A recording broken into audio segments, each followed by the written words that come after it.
Hey guys, it's Searden, and today we're doing a review of the Nerf Rebelle Secrets and Spies Codebreaker Crossbow. So the Codebreaker Crossbow was released in 2015, and since it's a Secrets and Spies blaster, it came packaged with these weird message darts, but they're basically elite darts, and so we've loaded it up with elite darts and zombie strike darts and modulus darts, because they're all pretty much the same thing. So the main gimmick of the Codebreaker Crossbow is this code thing here, which lets you lock the blaster. So I guess if you want to put it down, you can change the code. So right now the code is 620, so I can put it at 630, and I can't fire it, but if I put it back, now I can, which is an alright feature, although for some reason they only decided to make the middle digit here actually work, so I could change this and make it 520, and it still fires normally. So it's really got 10 combinations, so it's a pretty terrible locking system and isn't going to be useful at all, because you can easily just turn it until you find out what the code is. There is also a way to reset the code, so if you press this button here, and then you can change the code. I put the middle one to a 4, so now this is the new code, and it's an alright gimmick, but it's pretty useless overall. So to fire the Codebreaker Crossbow, it's not really all that complicated. It is actually a string-powered blaster, as you can see by this elastic cord here. And it does have an 8-dart rotating cylinder, which you can access at the top here, so you can put in your darts. And there's a nice pump grip here, so prime it back, rotate the cylinder, push it forward, then you pull the trigger, and I had my hand there, so that didn't work out, but there. So get some pretty average string powered performance, as you'll soon see. So the Codebreaker Crossbow doesn't really have too many tactics. It just really has a tactical rail on top and a pretty uncomfortable looking stock. I mean, you could maybe use that as a sling attachment point, but nothing really else too major in terms of tactics. So that's it for the overview of the Codebreaker Crossbow. Now we're going to move on to the range test.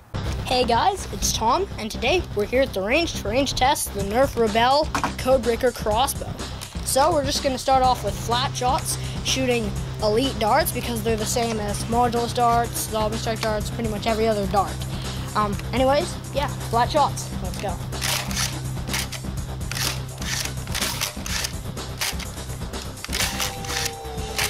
Okay, now angled shots.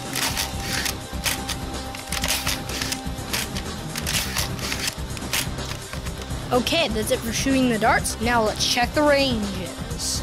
Our first shot here is at 41 feet. Our next shot here is about 47 feet. Next one is at 51 feet. Up here, our next shot is at about 58 feet. Next one at 60 feet. And our last shot is at 65 feet. Okay, that's it for the range test. Now on to the conclusion. So the Codebreaker Crossbow is an okay blaster. It doesn't seem to do any one thing exceptionally well, although it does everything decent enough. It is quite a bit quieter than spring-powered and flywheel-powered blasters, so that's a bonus, but that's just because it's a string-powered blaster, and you could probably easily mod it with a better string, although it's probably not really worth it because it's just one of those blasters that's just okay, but not really too great.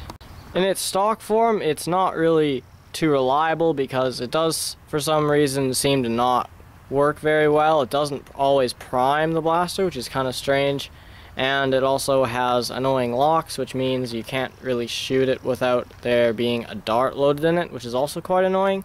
And another thing that's not really too great about it is the locking mechanism, which doesn't really work at all. It's pretty much useless. You'll never even really notice that it's there, so that's also an issue, but it probably doesn't really matter to most people.